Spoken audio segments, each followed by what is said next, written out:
minutes. Okay.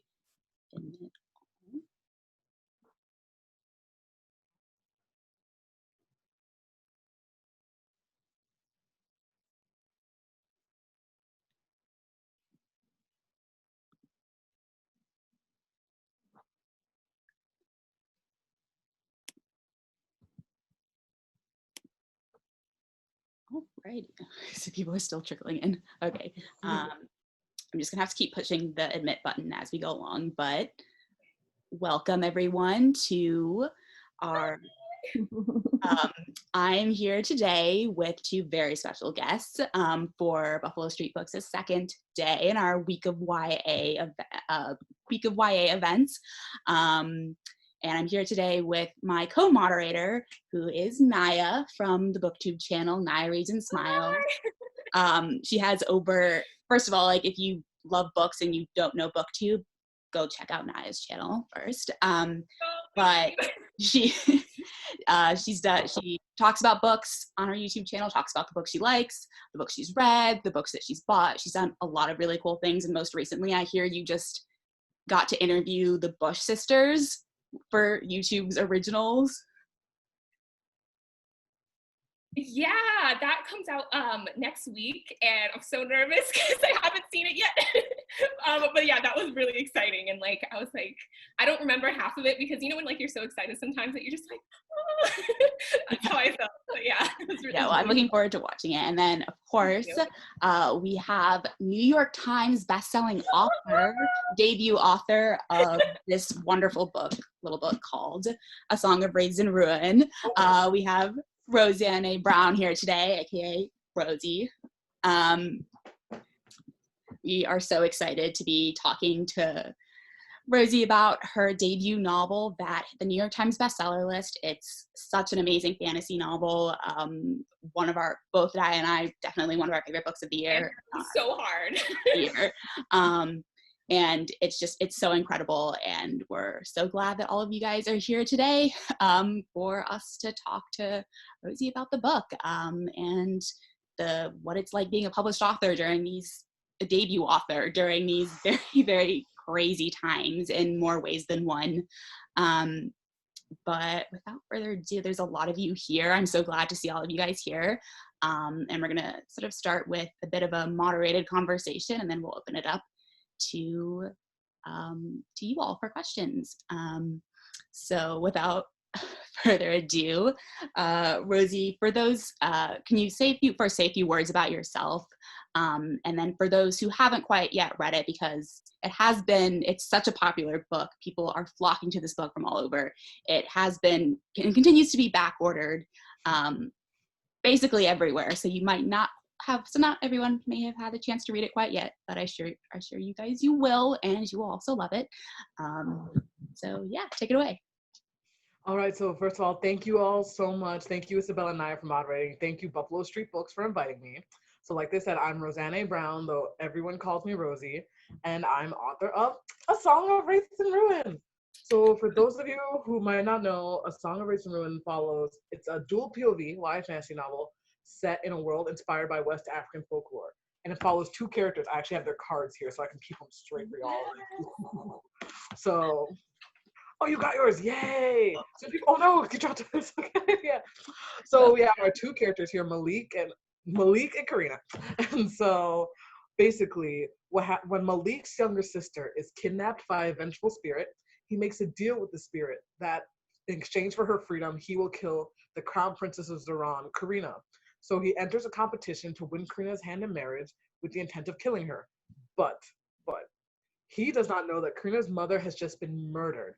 And so she's discovered a forbidden spell that will bring her mother back. But to do the spell, she's going to need the heart of a king. So she's set up this marriage competition to marry someone, make them king, and then murder her to bring her mom back to life. So both Malik and Karina are trying to kill each other and don't know it. And we're seeing the story from both their points of view through this week-long festival called Solstaja. And the story is really about what happens when they actually meet and when their sort of perceptions of each other and who the other is are challenged by actually meeting, and the way things just kind of go off the rails. Yeah, it was so good. it was amazing. Yeah. okay, sorry. I'm like over here just like in awe of you, just like, It's all good, don't worry. I'm a huge, I love YA fantasy. My favorite genre. And I was really curious to how you got into fantasy. If you always knew you wanted to write fantasy, was there a specific book or like a moment in your life where you're like, yes, I'll be a fantasy author? So the thing is, I feel like, so a fun fact about me, I was actually born in Ghana, so English isn't my first language. And we immigrated here when I was around 3 or so. So for the majority of my beginning years of my life, I could not speak English. I was behind in school. I wasn't doing well. Like the teachers were like, your daughter does not understand what's happening at all. It was a very big problem. And I like hated reading, hated writing, just didn't get it, right? And so I have a distinct memory when all of that changed, because I was probably around, it was around 8 years old or so. This would have been like around maybe 2001, 2002. And I was in BJ's with my mom. Shout out to BJ's, love them. And we were walking through BJ's, and you know how that like cheap toy aisle?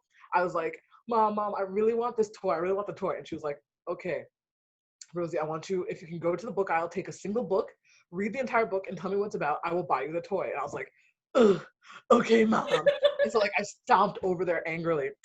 And the book I ended up picking up was Harry Potter and the Sorcerer's Stone. And I must admit the caveat that while Harry Potter is something that's been very important to me, I do not condone the current authors, all that mess happening. But the book itself, Harry Potter, it just opened my eyes. I was like, you can do things with language. Like you can put words and things happen in people's brains. And like, I never actually got the toy. Like I actually need to go check on that. She owes you the toy. No, your mom owes you a toy. She really does. She really, I will march her BJ's right now. But like, it's just opened my eyes. For that moment, like I want to do stuff that makes people feel the way reading this book made me feel. And like legit, that changed. Like I was like obsessed with learning English, obsessed with learning how to write. My first story I finished all the way through was a Harry Potter Animorphs crossover, because for some reason they let me read Animorphs. Oh my gosh. I know, and in retrospect, they should not have let me read Animorphs in first grade, but they did. And so,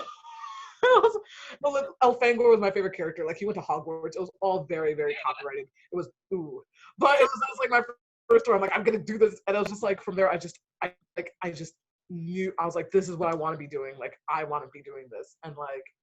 Not writing never made sense to me. That sentence did not make any sense. We all knew what I was trying to say. But Yeah. Oh my God, that's amazing. It's so funny. I'm still like, I'm upset on your behalf. Your mom owes you a toy. 20 years later, here's the she toy. really does. Okay, so going off of that, one of my favorite things about fantasy is that I love it because I could never write. Like I'm not creative enough to like craft this like unique world. Like I don't have that skill set, but amazing writers like you do. But I also love how in fantasy you can kind of add in some aspects of mythology from different cultures, and that's something that you did with West African mythology in this book. And so I'm wondering, like, what was the research process like for this book? Were there any stories and myths that you had that you changed to fit the storyline, or even some myths that maybe you grew up being told that you were able to, add into the story? And how many of them did you sort of, in your research, did you come across and were just like, that has to be in this book? So the thing about the myth and world building of Wraiths is I knew from the start I wanted a book that felt like a folktale, because oral storytelling is something so important across so many be told orally. Like I always tell people, I honestly think the audiobook in a lot of ways is the truest version of this book, because like it's a story that's meant to be told to the reader.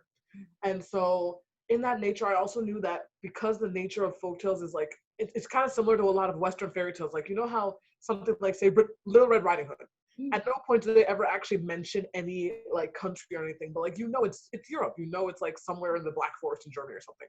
Cinderella, like it's France, but they never actually say France. Like it's a weird, like I wanted to do something similar to that. Like I wanted cultural markers that people who were from West Africa, sort of that trans-Saharan corridor, so with parts of North Africa, Morocco as well, would recognize these cultural markers. But I always try to tell people I don't like to call it like a Ghanaian fantasy, because like it's not Ghana, it's not Africa itself, in the same way that like kind of Avatar isn't Asia, even though it's very clearly Asian inspired with other cultures. And so what that looked like for me in the process was making sure I really understood the spirit of a lot of different sort of mythologies and worldviews and different cultures in West Africa, but really putting my own spin on it. Like an example is hyena. like the trickster figure within the book. Hyena is very clearly inspired by Anansi. Like Anansi is probably one of the most famous trickster figures in folklore, period. And I knew I wanted this figure who was kind of like a little bit magic, a little bit mundane, a little bit asshole, because that's kind of like the role Anansi fills in sort of folklore. And this idea that she's not necessarily a god, but she's extremely powerful.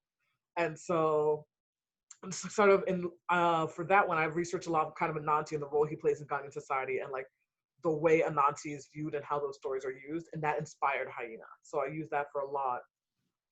And another way it came really, another way that sort of the real world really influenced the world building is the magic system. So within the book, each day of the week has a different god assigned to it, and each god has a different sort of elemental magic. So by knowing the day of the week you're born, you know what magic you're assigned to, right? And this is inspired by something the Akan people of Ghana actually do, where it's called a day name. Each day of the week has a different name associated with it. For example, I'm born Saturday, so my name's Ama. So like, if you like in Ghana, if most people just know the day name. So if I hear a certain person's name, I know exactly what day of the week they're born. And even each day has certain things associated with it. So that's a system I know very intimately, being Ghanaian. So I was like, how can I take systems similar to this and like use it in like a fantasy setting? So the idea of giving each day of the week power, but not necessarily using the exact system. So I think that's the biggest way, like drawing my inspiration and paying homage and respect to these beliefs and cultures, but still putting my own very fantasy spin. Like I always tell people, if you're reading Raids to like learn about African history, please pick up a textbook, because there are not any half serpent, half leopards in real Africa. Please do not use my book as like a marker, because it's not accurate in that sense. That was sorry, I should say that was one of my favorite aspects of the book. I'm super into astrology, so that whole aspect of it, I was like, I would definitely be sun aligned. I just that was so cool. I had no idea it was actually based off a real system. That's actually, if you go on Epic Reads, they actually did like a whole sort of like deep dive into the system, and like I made horoscopes for each day of the week. And so if you know the day of the week you're born, you can go find your own horoscope. Like it's right on Epic Reads right now. If you go to the Song Racer Room page, they have it listed right there. So that was a lot of fun. I saw that Epic Reads did a behind the scenes on how you designed the cover. Yes. Oh, that was so cool. Like just goals. That was amazing. No, I'll definitely check that out. That is so cool. I had no idea they did that. That's amazing. I do have one more quick thing. Can you tell us, because I think everyone else will find this interesting as well, tell us about the cameleer. I think that's how you said it, and how that did not find its way into the book. Oh, no, not the chameleon. No, the hot bodyguard. The hot bodyguard who didn't make it. Wait, what hot bodyguard that wasn't put in the book? every time. Okay, I'm gonna give the short version, because essentially in the early drafts of this book, Karina had this hot bodyguard named Suhail, and like he was kind of like more than Aminata, he was kind of her confidant, and like he was kind of like her partner in like getting stuff done, right? And like just kind of giving her like a character to bounce ideas off of and stuff, right? But we were kind of reaching an issue, and the main issue was, number one, he wasn't really providing a role to the story. It's just like he was a sympathetic ear, but like in a lot of ways having him there was kind of a crutch for Korea, because like she wasn't able to figure stuff out on her own. And then number two, he was kind of taking attention away from Malik, because it's like, if this hot dude is here and literally all he cares about is keeping her safe, and he's there 24/7 and she spends every second with him, why would she care about Malik? And it's like, it was a fair point. So like, basically, I like to tell people he was cut from the book for being too hot. And so the fans have rallied. They've made it their goal that they're going to get the hot bodyguard back. And not just the fans. There are certain members of the Harper team who are distraught that he was cut from the book. Like a couple of the school and library ladies I know are very upset about it. And so I've told people that if I'm ever able to expand this world, which is like my dream, maybe I'll find a way to wiggle him back in. But there's no, like, right now he's not in book 2, because at this point, like, you can't explain where he was through all of book 1. Yeah, he was in that one chapter. Yes. In the background, that was him. Yes, exactly. So he's gone now. He's gone. But yeah, so that's the story of the hot bodyguard. Gone but never forgotten. Pour one out. Could you tell us a bit about where your story originated from? Like, I know some authors that it starts with like just one moment or a scene, or was it something you always kind of had in your head and then just finally put on paper, or like, where did the story originate from for you? So here's a fun fact. Wraiths is the first book I've ever written, ever, period. Like, I've never written anything before. Oh, I'm so mad. because the thing, not to say I haven't written before, I had a couple short stories published before, so I'd done like published writing, but part of it is number one, every other attempt to write a book before this bored me. Like I got like 25,000 words. I'm like, I'm bored. I hate this. So like, part of Rage was like forcing myself to sit down and finish something from start to end just to prove to myself I could. But the spark for what became Rage actually started around 2016. So I was a junior in college. And for those of you who read the book, mental health is something that's a very big factor of the book. Malik, he suffers from kind of like anxiety disorder. He gets very frequent panic attacks, and it's something he deals with across the book. And that's something that I've had a lot of experience with. So kind of a lot of people are surprised to hear the spark for Race was actually, I was walking back from a therapist appointment one day in college, and I was just kind of going over everything that happened, everything we talked about. I remember thinking to myself like, if a ghost tried to possess me right now, it would be like, there's a lot going on there. I don't know if I'd like this. Like, you can have this back. Like, the idea that's just like, this is a mess. I don't want this. And like, it sounds a little bit sad, but it's actually like, the thing is, that was a spark of inspiration. I just had a moment like, what if that actually happened to a character? Like, what if there was a character who was like, he straight up comes across the supernatural, and the supernatural is just like, okay, I know I'm like trying to like spirit you away, but like, are you good? Like, are you okay? Like, the fact that you're dealing with ghosts seems to be the least like messed up thing happening to you. Are you fine? Like, that became Malik. And like, I realized then, because I also love YA fantasy, obsessed, but I realized I'd never read a fantasy book where a character dealing with mental health issues, mental illness, that it wasn't some sort of metaphor or wasn't something villainized or demonized, like I really wanted Malik, like his panic attacks are kind of inform his character, but like it's not a metaphor, it's something he really lives with, and he also like talks to spirits and stuff, like both are true. And so Malik was actually the catalyst in that sense, because like once I had that character who was like going through this, I knew, I'm like, okay, what's his story? What type of world is he in that like talking to spirits is not that strange? Like, what's happening here? And then Karina came after because, and I say this with love in my heart, but Malik's kind of annoying. And I need somebody. I need someone else. Can I get another character, please? He's very passive. Like, he's a very passive person. Like, he kind of, like, he spends the majority of the book being punted around from place to place. And if the plot was going to move anywhere, we needed a counterbalance to Malik who actually did things like without being, she actually does too many things. That's Karina's problem. She does too much. Malik probably doesn't do enough, which is why they're a great match. But and so that's where Karina came from. And I knew from the start he was trying to kill this princess. So I'm like, well, how does the princess feel about all this? Like, she is not happy about this, I bet. So it came from a desire to kind of want to know her side of the story. And that's where things blew up. That's amazing. I'm so happy. Like, when I started the book, Malik is actually like probably my favorite character, just because, I'm a huge fantasy reader, and like, again, like you said, like anytime mental health was brought up, it was always super metaphorical. So I'm like, are you like, it was never just hit like the nail on the head.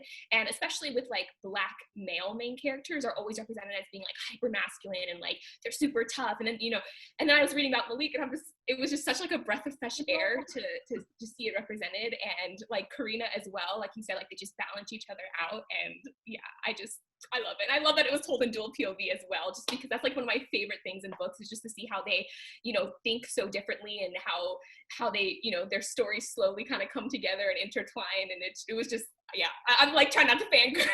It's okay. Thank you. No, thank you. It's been a long day, so honestly, just talking with y'all is just making my day. So thank you. Oh, sorry. Go ahead. Oh, no, you can go ahead. I was going to say, was there a favorite of the two that you enjoyed writing, like one or the other? Was there one that was harder to write than the other, one perspective? So the thing is, Malik is way harder to write than Karina because his arc is so interior. And so much of the change that happens with him is very subtle. And like, in a lot of ways, he is the biggest obstacle to his own goals rather than anyone else. Like, the thing is, no one's really stopping him from killing Karina but himself. Versus like Karina, she actually has a lot of obstacles that are getting in her way, like externally. And so writing something like that, like that's very subtle but still coming across, getting the emotional impact I needed it to have. It took a lot of rewrites. Like, this book, even though I only got the idea 4 years ago, across those 4 years, there have been 10 drafts and 6 were just full rewrites. Like, as in starting over, like the same premise, but like the execution just needs to be changed because like the execution's not right. It gives me so much hope. I'm an aspiring writer, and I'm on like draft 4 right now, and I feel like it's still a ways to go. Well, I always tell people, like, the thing is, it never gets easier, but you get better. Like, I'm right now on book 2, and I'm like, I came into book 2, I'm like, oh, you've done this before, you've been here, like, you know how to do this. And it's just like, nope, still kicking my ass. still kicking my ass. Like, Yeah. if there was an easy way to write a book, everyone would be doing it. Like, that's the truth. Like, there's no easy way to write a book. Right. Did you outline it at all in the beginning, or were you more of like an outliner or a pantser, right? Is it a Plotter, so kind of like, pantser? Sorry. Oh my god. so I'm sorry. I'm kind of like every editor's nightmare in the sense that I'm like, the thing is, I'll make an outline that I won't follow it. But the thing is, I can't start writing until I've made the outline that I know I'm not going to follow. It's hard to explain. Like, it's like, I think Maggie Stiefvater once called it headlighters. Like, if you know your big beats, you can kind of follow the direction you're going to. Because, like, you know how a road trip, you start on a road trip, you know exactly, like, kind of where you're going. And, like, you kind of know the big things you need to hit. Like, if you're going from DC to California, you know you need to go west. Like, you got your direction.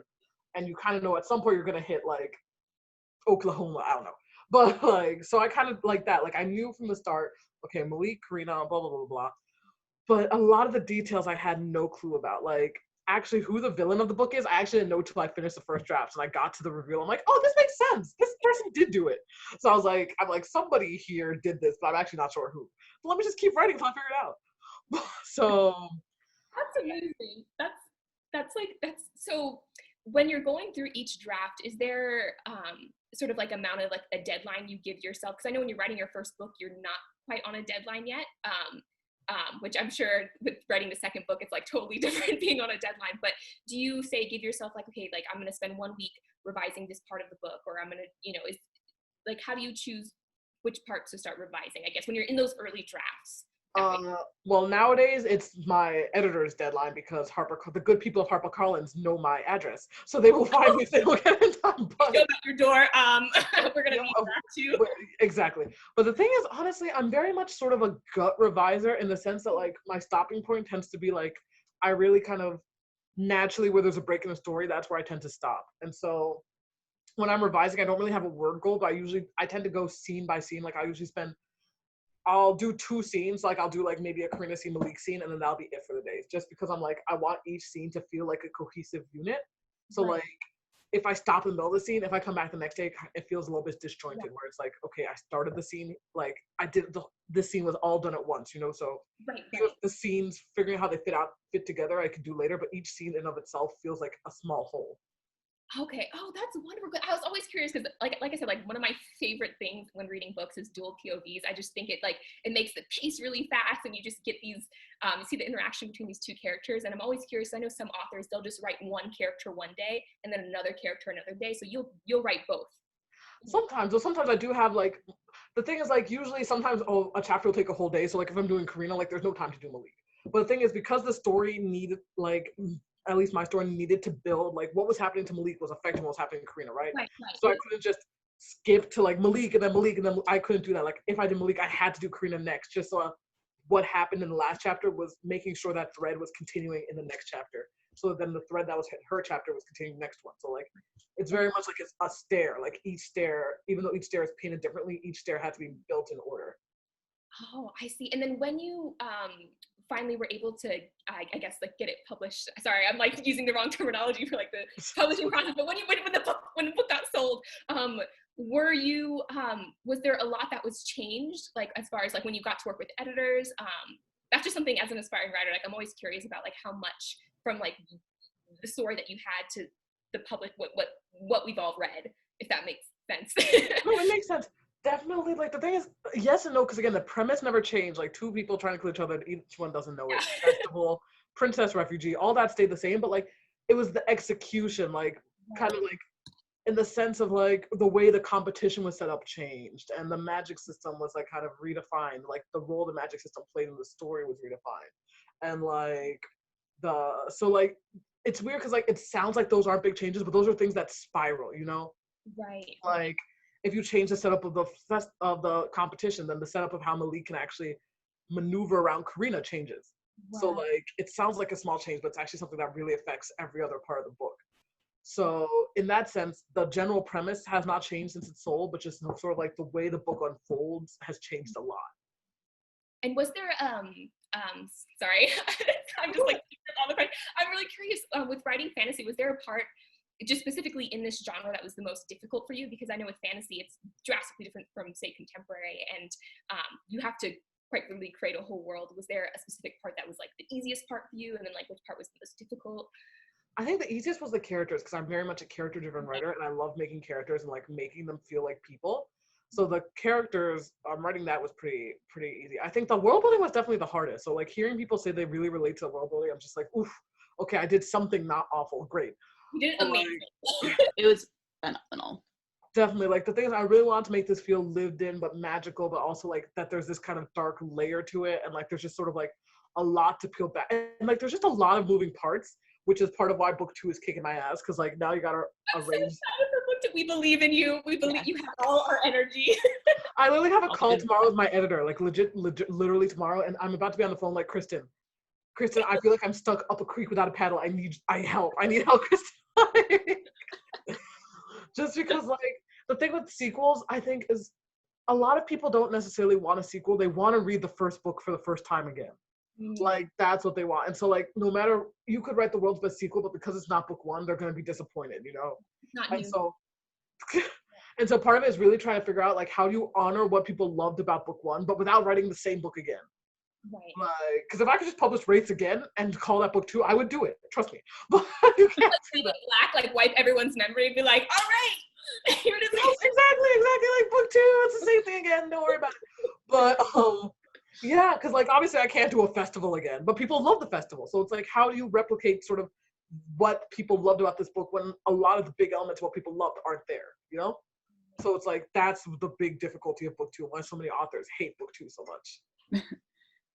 Yeah, that makes a lot of sense. A lot of the things you just said are like things that they just like really spoke to me about, like people not wanting book 2 but wanting to read book 1 again for the first time. It's really incredible. I want to shift the conversation a little bit.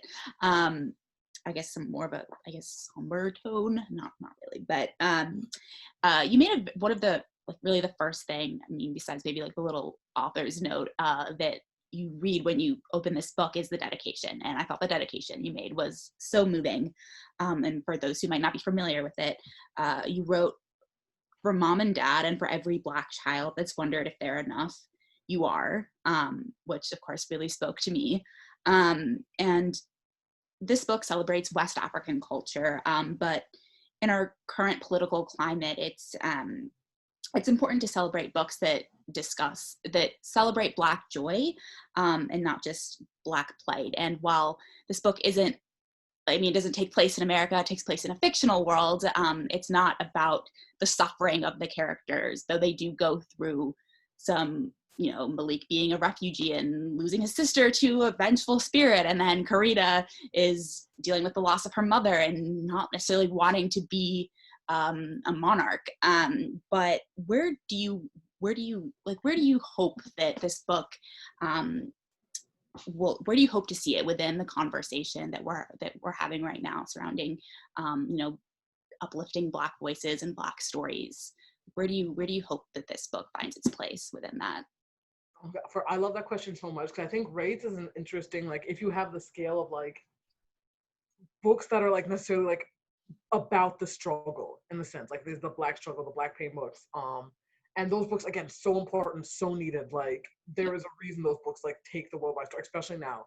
And then you have things that are like a little bit lighter, like your Black rom-coms, and like your books that's like it's about just like the Black joy and just like all that. I feel like Wraiths kind of falls somewhere in the middle of those two, in the sense that like I was writing this world and like there ended up being a lot of parallels to our world, like sort of like the state violence, the like immigration crisis, like all of those, without being literal one-to-ones for anything. Because I guess in the way, I guess one thing that was very important to me was like I wanted to write about characters being Black, but not necessarily in the way we are used to seeing characters being Black, in the sense that like it's not necessarily about racism, not about the struggle, but it's about oppression, it's about like imperialism, it's about memory, legacy, generational trauma. Like it's about so many things that so many Black people understand and relate to, because it's related to how we move through the world. So even though being Black isn't what's defining Malik or Karina's like characters, I want it to be something that like Black readers and Black audiences could recognize on site, that even when they're not straight, like when the plot is not centered on that, being Black is kind of defining everything that happens to them, but also in a good way. Like the idea of like sort of the ancestors and the idea that like you are part of something so much bigger than you can understand, and how something like we are such community-based cultures, and the idea that even when like for a lot of us those histories have been disrupted because of like chattel slavery and because of like colonial occupation, just so many factors, like that connection is still always there. If you don't necessarily know who those ancestors are, you're always connected to them, and that's something you can always draw strength from. And I knew that was something like in Wraith, like I wanted to show both, because to be Black in this world is to experience both. You experience Black pain and Black joy sometimes at the same exact time.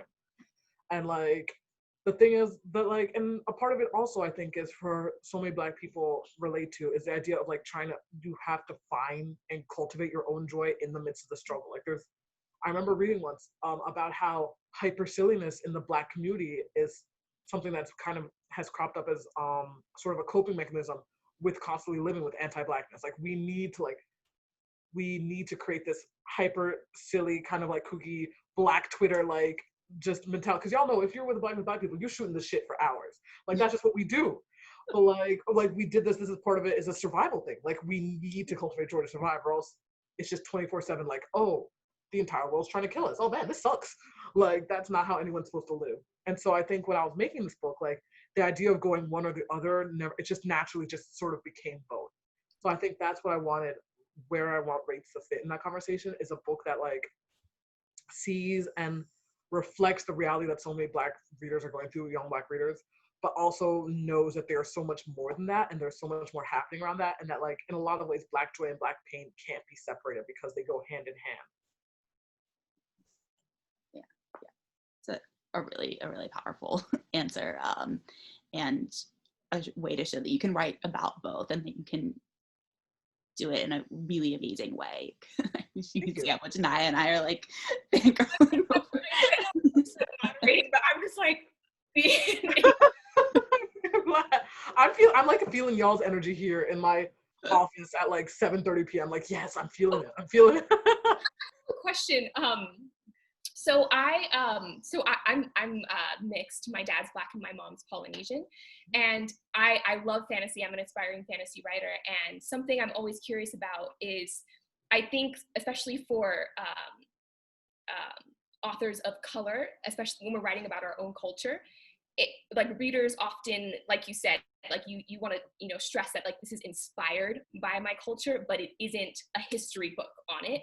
How do you sort of navigate that? Because I find that like currently kind of writing like about my own like Polynesian culture, I constantly feel this pull of like, how much am I allowed to change? Because people are looking at this book, which again, there are sadly not many books on Polynesian culture. So it's like, I know people are going to look at it as like, like this is exactly what happened, but it's not a nonfiction book. And so how do you kind of navigate that and choose how much to change, and like kind of, I don't know, I feel like I constantly mentally have to be like, you're allowed to use this, you're allowed to change this, you're allowed to be creative and put your own spin on things. Yeah, sorry, that's my question. I think the first thing that was super important, and I'm not even gonna act like I got this right away or that I still have fully internalized this, but understanding that the truth is, once the book leaves your hands, you have no control over how people are going to react to it. Right. Like, in the sense, like, we're always being told bad reviews have nothing to do with you, but the truth is, good reviews also have nothing to do with you. Like, you truly have to accept that, like, you could straight up, like, write, like, I could have written Wraiths and said, like, just the wildest thing that, like, all the houses are made out of marshmallows. And there'd still be people like, I didn't know all the houses in Africa were made out of marshmallows. What? Like, stuff that's just so obviously untrue. And the thing is, that doesn't necessarily mean I've done anything wrong or I've written wrong, because the truth is, you don't know what people are, like, where they're coming from, like, when people meet your work, you don't know where they are when they meet your work. All you know is where you are when you're writing it. So part of it is trying to silence kind of like how are people going to take this? How are people going to take that? How are they going to read this? Because if there was any writer who could predict every possible reaction to their work, they would be a billionaire because they would sell that secret for a lot of money. And they haven't. But like, I think on the author side, focusing on the creator side is kind of making sure like your history, your stereotypes, and just knowing kind of like where the lines are, like what is kind of like yes, and like some things are like kind of too sacred to touch. Like for me, one line I knew I did not want to personally cross And this, the thing is, the lines for you aren't even necessarily going to be the same, the lines for every other writer, like even from your background, even from your culture, but just knowing, understanding where are your lines. For me, a line I know I didn't want to cross, I didn't want to use any real gods in the book. Like all the gods in the book are made up. I've had people asking me like, oh, where can I learn more about this religion? I'm like, you can't, because it's not real. But like, and my reasoning for that was I didn't want to make a commentary on any particular African spiritual tradition, because I was like, I don't want to fictionalize any tradition. I didn't want to say this religion is fake, like blah, blah, blah, blah. Like that's not what I want to do. That's not, like that is not the type of work I want to put out. But I wanted to see, so there's some beliefs, the way they move through their beliefs, the way they move through spirituality is reminiscent of these traditions, but none of these gods are real. Like none of this worship is like a specific religion in Africa. And so for me, I knew respecting the religion and by not literally using the gods, that was the line for me. And so, and for some, but the thing is, I know that's not true for every African fantasy writer, or even just every African sci-fi SFF writer. Like there are some who, for them like writing about the gods is their way of honoring them, and that's fine. But that's because they know where they're coming from with that, and they know the way they're moving within that, in order to like do that in a respectful manner, you know. And also, I think part of it's also something you're gonna get something wrong. Like you're gonna, like I will say, one big mistake in race that haunts me to this day is the word elastic shows up several times throughout the book, even though elastic wasn't invented until like 500 centuries after when this book takes place. I know, but I put the word zipper in something I'm writing right now, and then I had to go and Google when were zippers invented. They didn't use buttons like that. Yes. And I'm just like, no one has like called me out for it yet, but like if someone called me out for it, like they'd be right. Like the word, it's too modern, and I'm just like, I have nothing to say, but like I just used it, and it didn't occur to me like, hey, maybe this word's actually too modern for this setting. So like now that I see it, I can't unsee it, and I'm not gonna use it in book 2. There's gonna be elastic in the world now early. Exactly. But like sometimes, like, and that's a pretty mild thing. So like honestly, accepting that I messed that up is not too bad. But like sometimes you'll have to accept that there is no monolithic experience to you or your culture, and that truthfully something that is true to you, to the way you experience your culture, is going to come across as wrong or offensive or who knows what to someone else.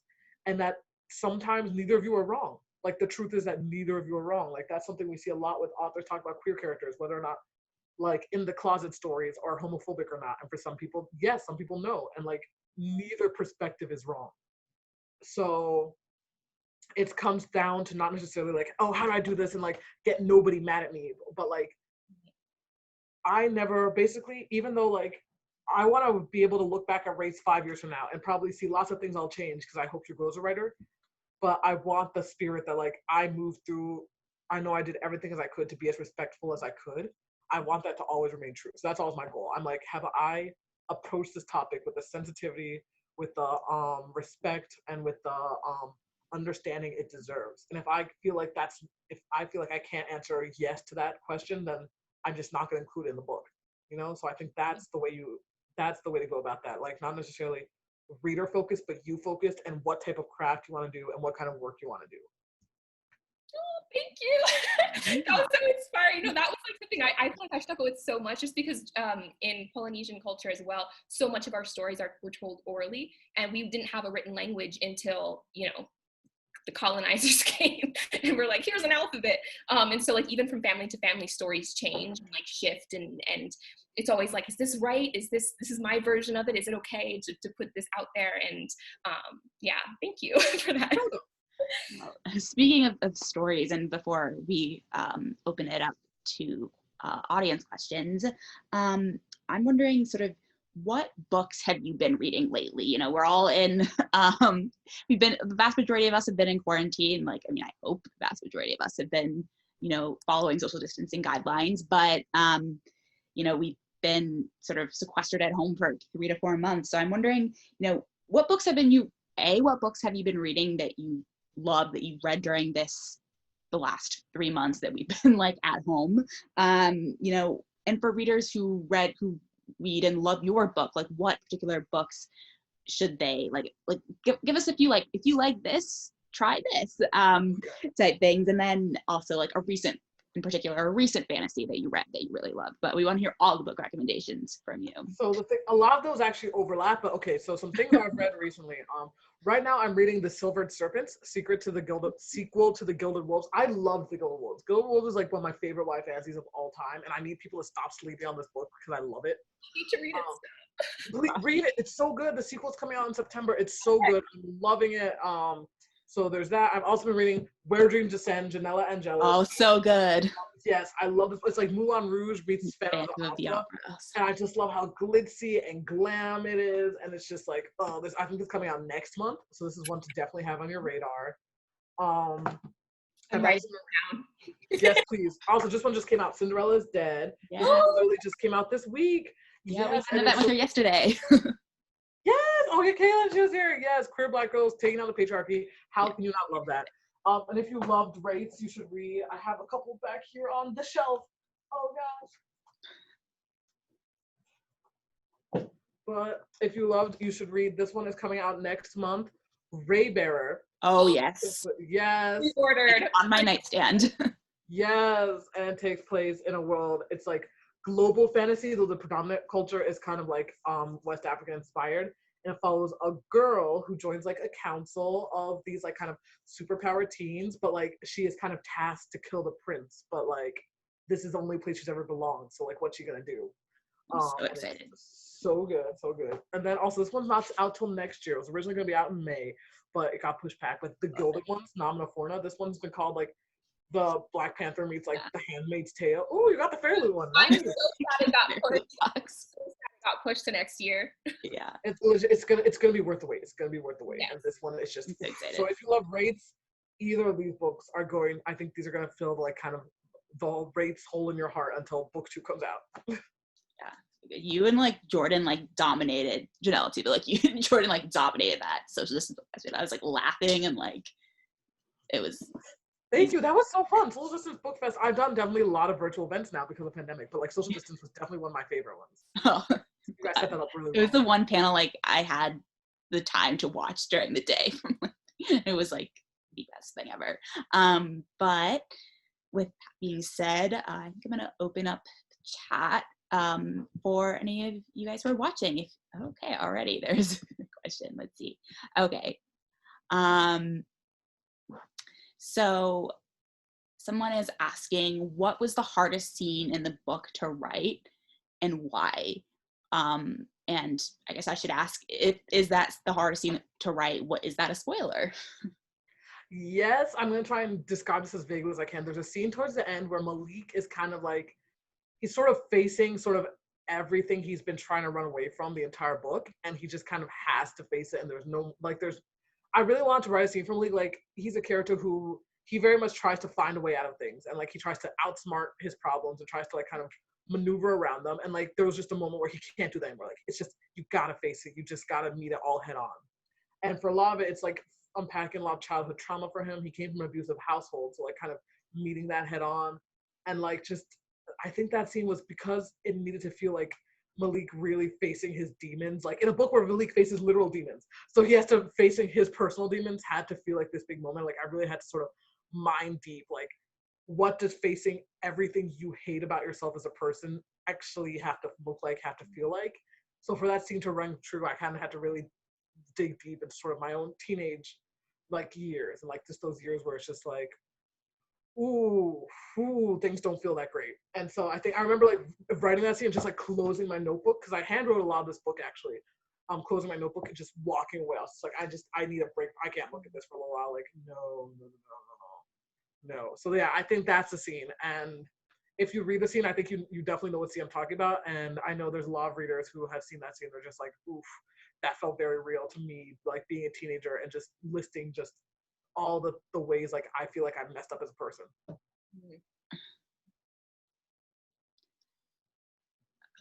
Do you want to read the next one, or do you have access to the chat? Or you would think I know how to use Zoom after like 4 months of Zoom University. Apparently not. Let's see. Okay, someone said the world building is one of my favorite parts of the book, and Sanande feels so vivid and real. We spent all of Rates in Zoran, but the end suggests that. Oh, sorry, I'm trying to make sure it's not a spoiler. Okay, so but the end of the book suggests that we'll get to explore other regions of the world. Where are you most excited to take readers in the sequel? Are there any places that have been super fun to write? Sorry, I like butchered that. Okay, I'm trying. I don't want to spoil too much, but I think some of the most we get to go back to we get to go to Arkway Korea's on our way to Arkway, which is based on Ghana. So like this is the part of the book that I actually really got to base on like what I know, and I really got to play around with what I know. So that's been very fun. Malik, his powers are very tied to spirit worlds. We get to go more into the spirit world, so that's been very fun, and meeting more kinds of creatures and like all that. And then also, I'm like, I hope this is not too much of a spoiler, but we do get to actually go to Malik's homeland for a little bit and see what's happening over there. So like getting to, especially because in book one, Karina's in her element, because this is her hometown, this is where she's born, like she knows the city, and Malik's the outsider. And so getting to flip that and have Malik kind of be in his element, like he doesn't necessarily like his hometown, but at least he understands it. And like Karina be like, I don't know, this place is weird, I don't understand how this works. That's been very much fun, kind of switch that dynamic on them. Oh my god! Wait, do we get to? Okay, nothing is spoiler. Like, do we get to like see his family? Maybe like. That was just, I can't say anything about that one. Okay. Sorry. I had that. Okay, let's see. Okay, this next question is, did any real life people inspire any characters? Also, with an additional comment next to this question is also, I need the hot bodyguard back.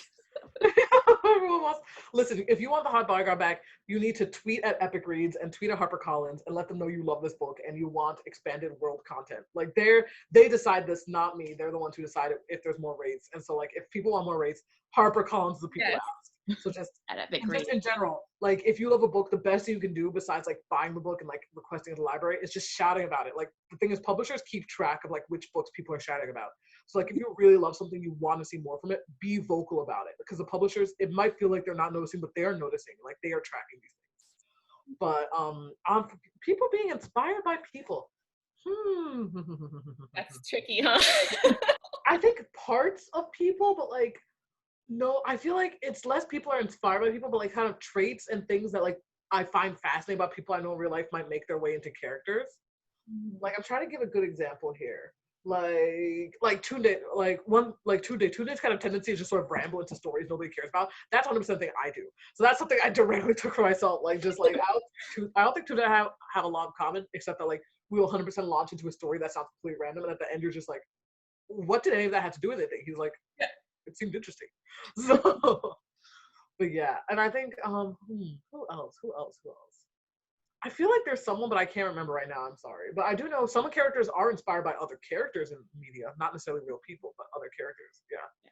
Well, speaking of publishing, it was really fun for me to, because I mean, I'm not on Twitter too often, but I'll every time I go on there, I'm like, oh my gosh, I missed like 50 different things. And then I'll be like texting one of my friends, be like, what is happening? But one of my favorite things to see was, I mean, I hesitate to bring this up, but in the midst of a certain author saying crazy ass things, people were saying, how about you change your Twitter profiles and your Instagram profiles that say what Hogwarts house you're in, change it to, you know, what Asor, like what day? You know, what day? Yeah, there's like a special name to it. Yeah, your alignment. Yeah. Your alignment, your house alignment in there. And I was like, yes. I was so happy to see that. Like, there's just like been a core fandom who are just super like passionate about the book. Like, they have a Discord, and like, I'm so happy to see it.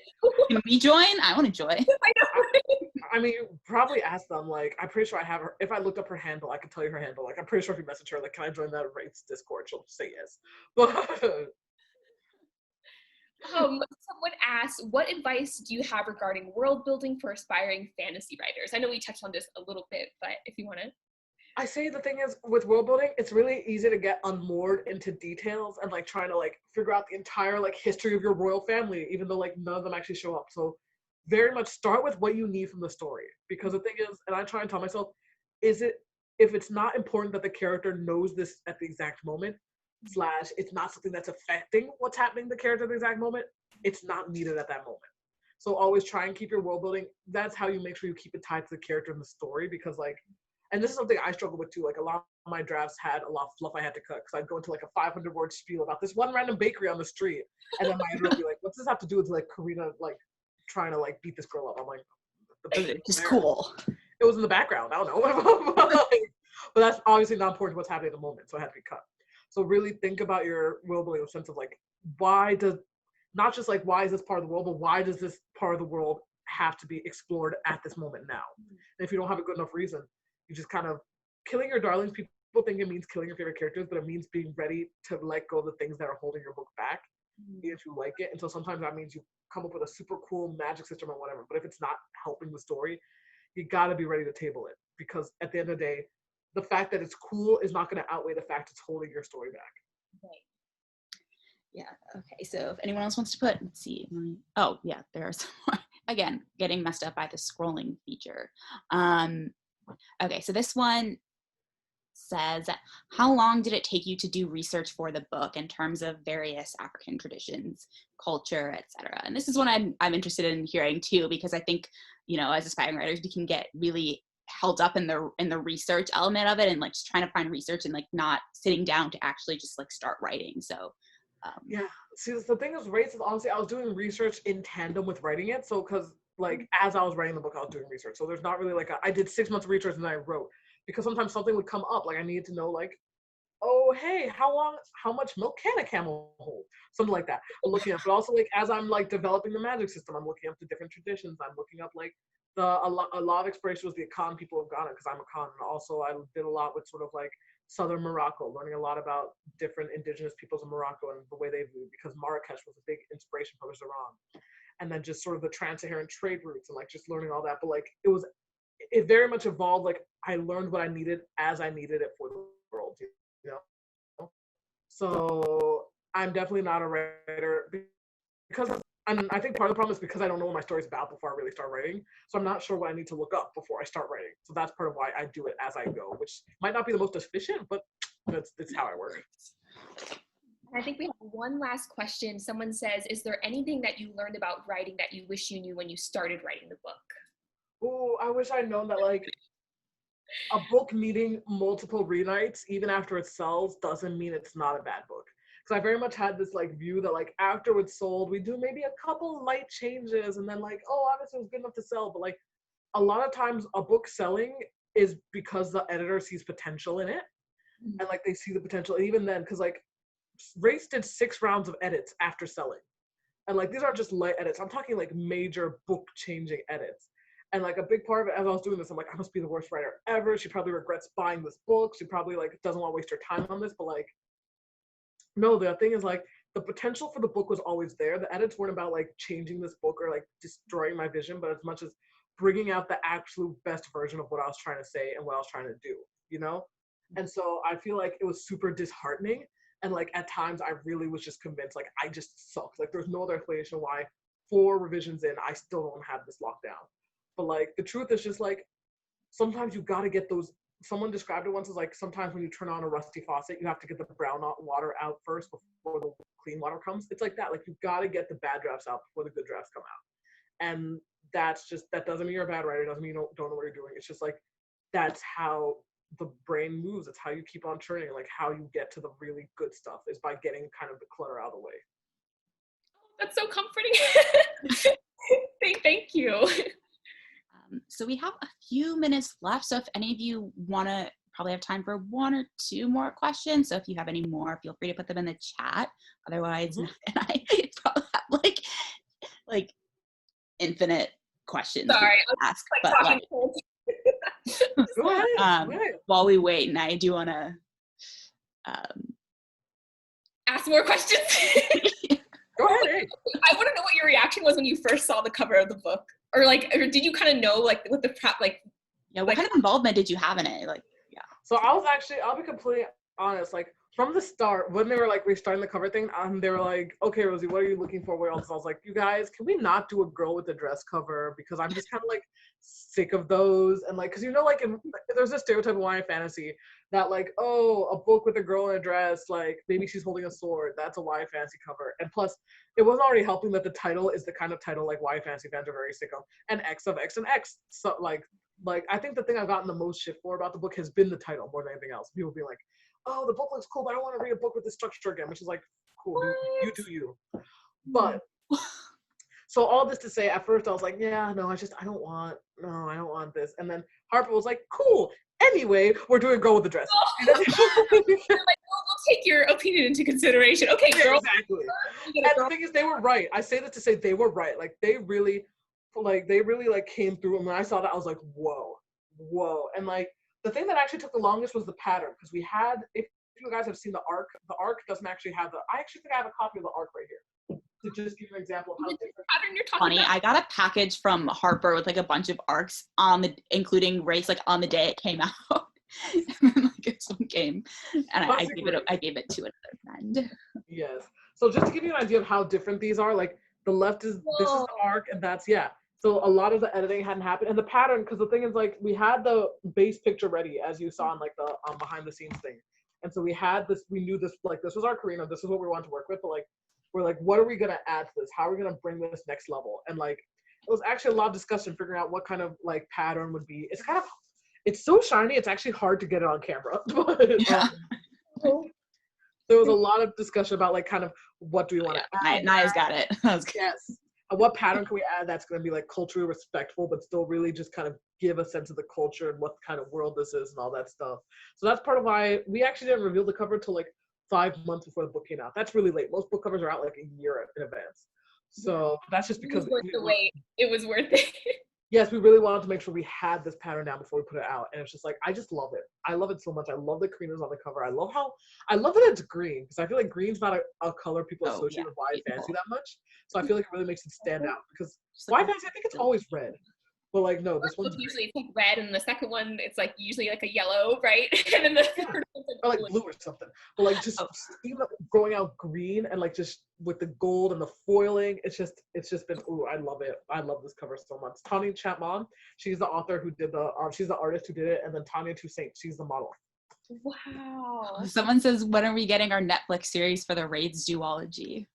I would like to know that and the answer to that as well. But honestly, like, the thing is, authors, it's just out of our control what gets optioned, what gets a TV show. Like, y'all, if I could promise you a Wraith TV show, I would do it. I cannot.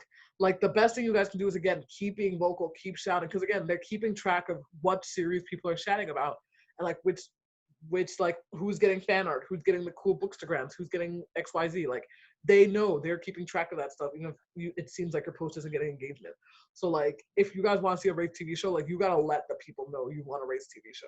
That's the best way you're gonna get it. If you could choose, like, who would you want to, like, adapt it? Like, who would you, like, is there, like, if it could be a TV show or a movie, like, who would you want to be at the helm of it? Not, and whether it's an actor or, like, you know, a director or. I think, honestly, first off, I love Ava DuVernay. Love her. Oh, love her. Yes, that's what Kim Johnson, who's gonna be here on Saturday, says that she wanted one person to read her book. She said Ava DuVernay. So yeah. Yes.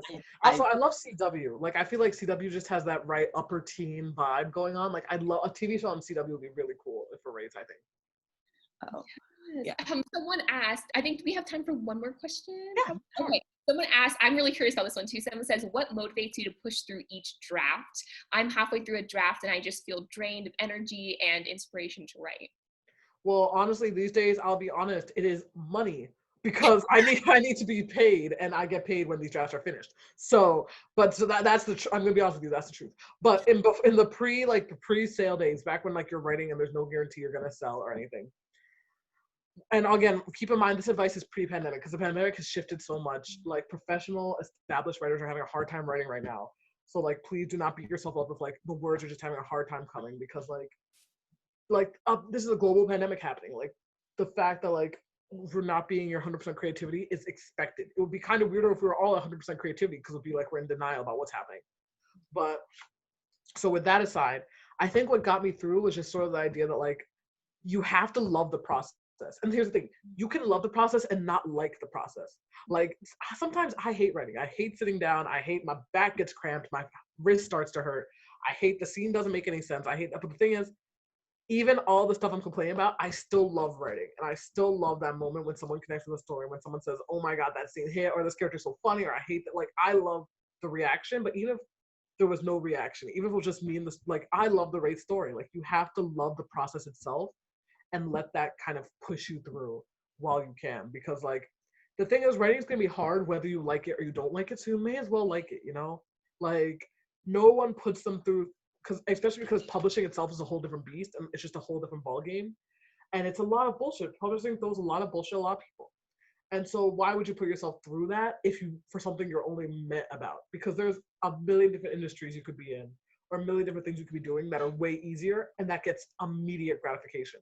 So like you truly have to love the craft and love the words and like love the stories and let that push you through. Write your book, everybody, write your book. Yeah. So first I want to say thank you so much to both Naia and Rosie for joining us here today. This was an excellent conversation. I had so much fun. Yeah, people are already in the chat saying how much they loved it. But of course, A Song of Roses and Ruin is out now. You can get your hands on a copy.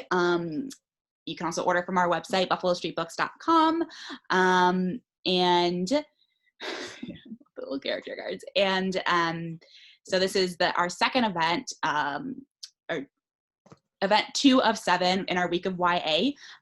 So we hope to see you here tomorrow for our event with Kate McLaughlin, author of What Unbreakable Looks Like. This is a really great book as well. Deals with a really important topic. And for those of you who maybe want to take advantage of this, if you want to buy all 7 books that are being featured this week, you can get a 15% discount. But thank you to Naia and Rosie so much. This was absolutely phenomenal. And thank you to everyone else who tuned in. This is just absolutely incredible. Couldn't think of a better way to spend a Monday night. Just thank you guys so much, and you're welcome in Ithaca anytime if you happen to come upstate. And we are. Someone tweet the Discord. Like I think the tweet. I'm gonna put the handle of the person I think who's talking about the Discord. She might know. Ask her on Twitter. And the weird. It's just because like she's been a very vocal. The only reason I have her handle memorized because she's been very vocal about liking the book, and like authors tend to notice when people shout loudly. So like I think if she knows anything about, if anyone knows about Discord, it's her. And if not, just say sorry. Rosie directed you to her. Sorry. Please don't bombard this poor girl. But like I think she would know. So yeah. It's great. But yeah, if you haven't already, please pick up A Song of Roses and Ruin. You will not regret it. It is an incredible story, and bonus, it looks pretty on your bookshelf. So yes. Thank you. This was so great. Thank you all for tuning in. And we hope to see you during the rest of the week for some of our other events. We have some more fantasy, we have rom-coms, we have some social justice stories, something for every reader. But yes, thank you all for tuning in. Bye. Bye. Bye. You can stand for a bit if you want. Okay, here, let's